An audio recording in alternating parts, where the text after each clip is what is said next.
আলাইকুম রহমতুল্লাহি ওয়া বারাকাতুহু। আউযু বিল্লাহি মিনাশ শাইতানির রাজিম। বিসমিল্লাহির রহমানির রহিম। রাব্বি ইশরাহ লি সাদরি ওয়া ইয়াসসির লি আমরি ওয়াহলুল উকদাতাম মিন লিসানি ইয়াফকাহু কওলি।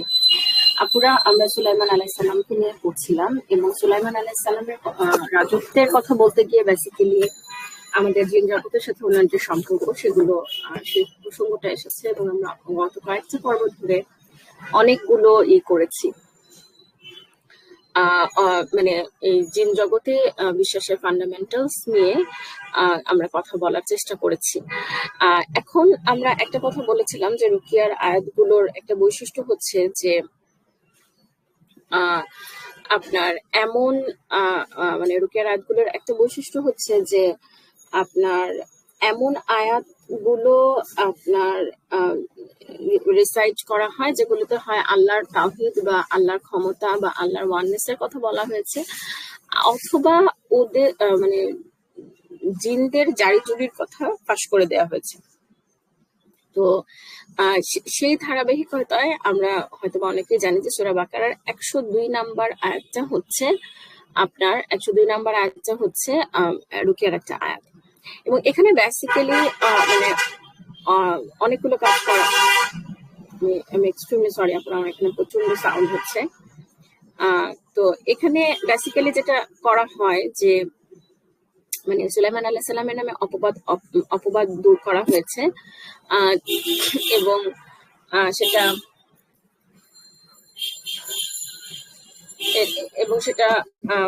মানে কি অপবাদটা হচ্ছে যে উনি হচ্ছে মানুষকে মানে উনি হচ্ছে জাদুবিদ্যা শিক্ষা দিতেন, ঠিক আছে, জাদুবিদ্যা শিখাতেন। তো আল্লাহ মাফ করুক, আস্তাগফিরুল্লাহিল আযীম। তো এখন এটা কেন হয়েছে আসলে, এই জন্য আমাদের ব্যাকগ্রাউন্ডে যদি আমরা দেখি তাহলে আমাদেরকে দেখতে হবে যে, এবং আপনাদের যদি মনে থাকে যে মুসা আলাইহিস সালাম এর সাথে জাদুকরদের ঘটনাতে যেটা হয়েছে যে জাদুকররা বুঝতে পারতেছিল যে এটা হচ্ছে মুজিজা, মিরাকল, কিন্তু আমজনতা সাধারণ মানুষের জন্য কিন্তু অপটিক্যাল ইলিউশন এবং মুজিজা আলাদা করাটা ভেরি ডিফিকাল্ট ছিল। সেই জন্য জাদুকররা কিন্তু ঠিকই সিজদায় লিপ্ত হয়ে গিয়েছিল, কিন্তু মানে ফেরাউনও বুঝতে পারছিল এটা মুজিজা, কিন্তু ফেরাউন যেহেতু এটা গ্রহণ করে নাই, সেহেতু সে যখন জাদুকরদেরকে হত্যা করলো তখন ফেরাউনের ভয়ে কিন্তু ঠিকই সাধারণ মানুষ ঈমান গ্রহণ থেকে বিরত থাকলো। মানে সাধারণ মানুষের জন্য মুজিজা এবং অপটিক্যাল ইলিউশন, মুজিজা এবং জাদু আলাদা করাটা খুব কঠিন যদি না আপনার জাদুবিদ্যা সম্পর্কে খুবই ভালো আইডিয়া থাকে। তো এখন সুলাইমান আলাইহিস সালামের সময় কি হয়েছিল, অফকোর্স সুলাইমান আলাইহিস সালাম ইজ থাউজেন্ডস ইয়ার্স আফটার, এবং এটা মানে ইজিপ্টেও না, ইজিপ্টের মানুষদের মধ্যে তো জাদুবিদ্যা মানে খুবই প্রমিনেন্ট ছিল, এটা আপনারা জানেন। তবে বনী ইসরাইল তার কিছু কিছু শিখে এসেছিল বা তাদের মাঝে কেউ কেউ এটার মানে এটার সিলসিলা বা ধারাবাহিকতা বজায় রেখেছিল, এরকম কিছু কিছু ইনফরমেশন আমরা দেখি তাফসিরে বলেন বা যেগুলোর ভেরিফিকেশন আমরা জানি না।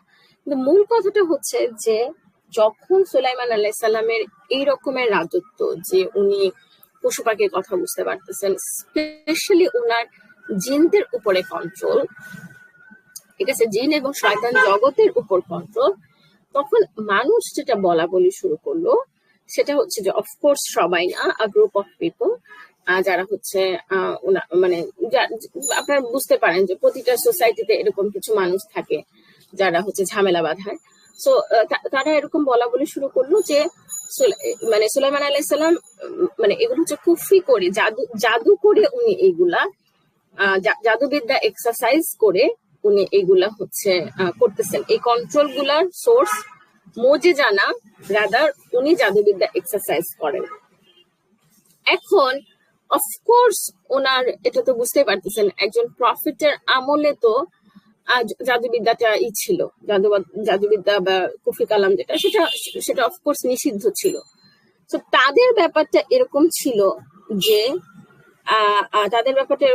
হচ্ছে যে তারা বলতো যে নিজে করতেছে কিন্তু আমাদেরকে করতে দিবে না।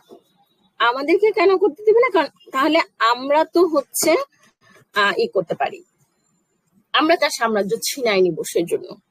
এবং অনেক অনেক মানে এই জিনিসগুলো আসলে মিথ নাকি এগুলোর মধ্যে কোনো সত্যতা আছে আমি জানি না, যে আপনার সুলাইমান আলাইহিসসালাম হচ্ছে এই সেই মিশরের ওখান থেকে শিখে আসা যে কাব্বালা বা যে জাদুবিদ্যার যে প্রচলন কারো কারো মধ্যে ছিল, যেগুলা বুকস অ্যান্ড বই বা এই টাইপের জিনিসগুলো ছিল, তারা হচ্ছে সেগুলা মানে সুলাইমান আলাইহিসসালাম সেগুলো সবার কাছ থেকে কালেক্ট করে সেগুলো উনি একদম ওনার সিংহাসনের নিচে বা কোনো কোনো একটা জায়গায় উনি ওটা একদম পুঁতে টুতে করে রাখছিলেন, যে যেন তাদের কাছে আর এগুলোর কোনো অ্যাক্সেস না থাকে। সো অনেক ধরনের লেখালেখি আপনারা পাবেন যে এখনকার যেই ইসরায়েলের যেই খোরাখুরি, তারা টেম্পল অফ সলোমন আবার রিবিল্ড করতে চায়, তার মানে অনেক ধরনের লেখা আপনারা পাবেন যে তারা আসলে বেসিক্যালি সুলাইমান আলাইহিসসালাম জাদুবিদ্যার যেই বিশেষ বই, একদম প্রাইম রিসোর্সেস যেগুলা লুকায় রাখছিলেন বা কিছু একটা, তারা সেগুলা খোরাখুরি করে ইসরায়েলের এরা এগুলো সেগুলো উদ্ধার করতে চায় বা কিছু। মানে এই ধরনের ইনফরমেশন বা এই ধরনের এগুলা সত্য বা মিথ্যা আমি জানি না, এগুলো না অনেক এক্সাইটিং মনে হয়, শুনলে কেমন গা ছমছম করে বা কিছু একটা। But if you go to ফান্ডামেন্টালসটা হইতেছে যে আল্লাহ সুবহানাহু ওয়া তাআলা এই আয়াত এবং আপনি মানে সলোমন নামটা আপনি দেখবেন যে এখনো রক মেটাল বা যারা হচ্ছে শয়তানের ওয়ার্শিপ করে বা এগুলো খুবই একটা কমন ফিগার বা ওনার নাম বারবার আসে, সো কিছুটা যে সম্পর্ক একেবারে সম্পর্ক মানে আছে, এটা অস্বীকার করা যাবে না যে আসলে হয়তো বা উনি তখন মানে এগুলা সব নিষিদ্ধ করেছিলেন বা কিছু। কিন্তু আল্লাহ সুবহানাহু ওয়া তাআলা এই ধরনের বিস্তারিত আমাদেরকে জানানোটা প্রয়োজন বোধ করেন নাই। উনি এক সেন্টেন্সে উনি বলে দিচ্ছেন যে সুলাইমান আলাইহিস সালাম কোনো কুফরি করে নাই। সুলাইমান আলাইহিস সালাম কোনো ধরনের জাদুবিদ্যার সাথে ইনভলভ ছিলেন না। সো আমি আপনাদেরকে বলেছিলাম যে জাদুবিদ্যা যে কুফরি, এই কনসেপ্টটা আমরা কোরআন থেকে পাই, এবং এটা এমন একটা কনসেপ্ট যেটার ব্যাপারে কোনো কনফিউশন নাই। সো আপনার যদি কখনো মনে হয় যে আমি কাউকে কিভাবে বুঝাবো যে জাদুটোনা করা কুফরি কালাম, you have Quran beside you as a reference. এবং এখানে যে হারুত, এবং এখন এখানে ব্যাপার আছে যে যারা মানতে চায় না তারা হয়তো বা মানে কোনোভাবেই মানতে চাবে না। সো এখানে যে হারুত মারুতের কথা আছে যে ও আচ্ছা ফেরেশতারা জাদুবিদ্যা শিখাচ্ছিল, তাহলে এটা দোষ কোথায়? এই প্রশ্নটা হয়তো বা বলবে। এখন আমাদেরকে জিনিসটা বুঝতে হবে যে ওই জন্য ব্যাকগ্রাউন্ডটা বলেছি যে কিছু কিছু মানুষকে জাস্ট অ্যাজ আ গ্লিমস তাদেরকে বা অ্যাজ আ রেফারেন্স তাদেরকে শিখিয়ে দেখানো হচ্ছিল যে জাদু দিয়ে তুমি আসলে কতটুকু করতে পারো, তোমার দৌড় আসলে কতটুকু। না, তুমি জাদু দিয়ে যা করতে পারো সেইটার রেঞ্জ কখনোই এত লম্বা না যেটা সুলাইমান আলাইহিস সালামের ক্ষেত্রে হচ্ছে। সুলাইমান আলাইহিস সালামের সাথে যেটা হচ্ছে এটা মোজেজা। কিছু মানুষকে এই পারপাসে শিখানোর পারমিশন দেওয়া হয়েছিল যারা ইন্টারেস্টেড ছিল, যারা বলতো যে আমি জানতে চাই, আমি বুঝতে চাই, তাদেরকে এই কথা বলে শিখানো হচ্ছিল যে তুমি এইটা যত্রতত্র প্রয়োগ করবা না, তুমি যদি তুমি এডুকেশনাল পারপাসে দ্যাটস ফাইন। মানে আমার পয়েন্ট হচ্ছে যে ধরেন আমি এখন আমার পর্নোগ্রাফি নিয়ে রিসার্চ করতেছি, অফকোর্স আল্লাহ মাফ করুক, মানে আমার এক সেকেন্ডের জন্য তো আমার কোনো পর্নোগ্রাফিক ওয়েবসাইটে যেতে হচ্ছে না এটা করার জন্য। হ্যাঁ, এখন আমি হচ্ছে ধরেন আপনার মানে যেতে হচ্ছে না, কিন্তু ধরেন অন্য কোন একটা উদাহরণ যদি দেই, যে ধরেন আপনি প্রস্টিটিউটদের উপরে একটা কিছু আপনি করতে চাচ্ছেন, কোন একটা, ধরেন আপনি অ্যাজ আ জার্নালিস্ট, আপনি গেলেন ইতে কোন একটা ব্রথেল হাউসে আপনি গেলেন, যাওয়ার পরে ওখানে আপনাকে কেস স্টাডি কালেক্ট করতে দিল, ওখানে আপনাকে প্রস্টিটিউটদের সাথে কথা বলতে দেয়া হলো, যে হ্যাঁ আপনি তাদের কেস স্টাডি শোনেন, আপনি শোনেন যে তারা how they ended up coming here, ওরা কিভাবে এখানে আসলো, সেগুলো দিয়ে আপনি একটা রিসার্চ করেন, সেটা দিয়ে আপনি একটা কিছু বোঝেন, ঠিক আছে।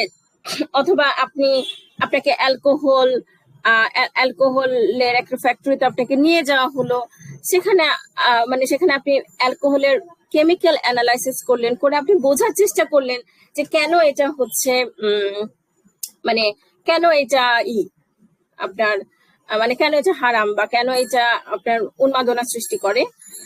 এগুলো আপনাকে সব বলে টলে ঢুকানো হচ্ছে, সেটা ব্রোথেল হাউস হোক অথবা অ্যালকোহলের ফ্যাক্টরি হোক, যে তুমি কিন্তু নিজে খাবে না, তোমাকে জাস্ট এডুকেশনাল পারপাজে তুমি এটা ইউজ করতে পারবা, যদি তুমি এটা নিজে খাও তাহলে কিন্তু সেটা হারাম হবে, অথবা তুমি যদি নিজে করো তাহলে কিন্তু সেটা কুফরি হবে। এগুলো এগুলো এগুলো এগুলো সব ধরেন আমাদের অনেক সময় এরকম থাকে যে কনফিডেন্সিয়াল ডাটা অ্যাক্সেসে অনেকগুলো টার্মস অ্যান্ড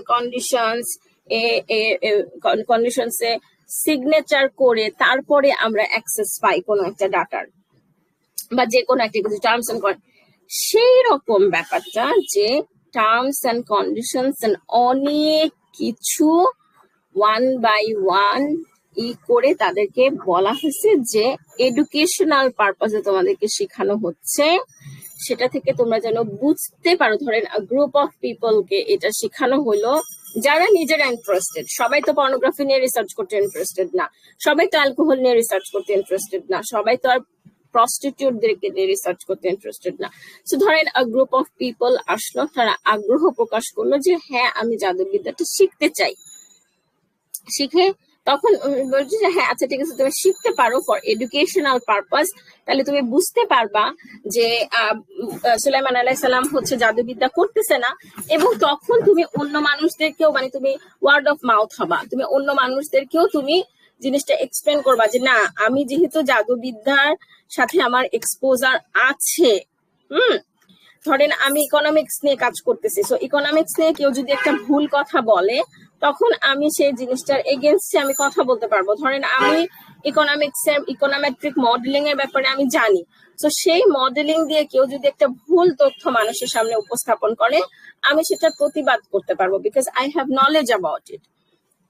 ব্যাপারটা পুরোটা সেরকম ছিল যে সে হচ্ছে উদ্দেশ্যটা এটা ছিল যে তাহলে সুলাইমান আলাইহিস সালামের নামে যেই অপপ্রচার চালানো হচ্ছে সেগুলোকে প্রতিহত করা। সো বারবার করে কিন্তু বলে দেওয়া হচ্ছে যে তুমি যদি এগুলো ব্যবহার করে তুমি যে স্বামী স্ত্রীর মধ্যে বিচ্ছেদ ঘটাও, হ্যাঁ, বা এগুলো ঘটানোর জন্য তুমি যদি কাজ করা শুরু করো তাহলে কিন্তু এটা কুফরি হবে। কিন্তু আল্লাহ সুবহানাহু ওয়া তাআলা বলতেছেন যে তারা কথা শুনে নাই, তারা এই এগ্রিমেন্ট বলেন বা কন্ট্রাক্টস গুলো, ক্লজেস গুলো যেটা বলেন সেটা তারা মানে নাই, হ্যাঁ। সো আমাদেরকে এই জিনিসগুলো আমি বলবো যে আমাদেরকে এই জিনিস সো তারা ঠিকই করেছে, তারা তারা এডুকেশনাল পারপাসে আর জিনিসটা রাখে নাই, তারা আবার সেই ক্ষমতা প্রয়োগ করা শুরু করেছে। কিন্তু এখানে আল্লাহ সুবহানাহু ওয়া তাআলা আমরা যদি আমরা যদি সেই আয়াতটাতে যাই, সূরা বাকারার 102 নম্বর আয়াত, তাহলে এই এতক্ষণ যা বললাম আপুরা, এইটা শোনার পরে আপনারা যদি সূরা বাকারার 102 নম্বর আয়াত পড়েন তাহলে ইনশাআল্লাহ এটা কোনো কনফিউশন হবে না, এবং ইনশাআল্লাহ তখন আপনারা বুঝবেন যে কেন এটা হচ্ছে রুকিয়ার আয়াত। আজকে এই পর্যন্ত, আমরা আগামী পর্বে আরেকটু কথা বলবো ইনশাআল্লাহ। জাযাকুমুল্লাহ খায়রান শোনার জন্য। আসসালামু আলাইকুম ওয়া রাহমাতুল্লাহি ওয়া বারাকাতুহু।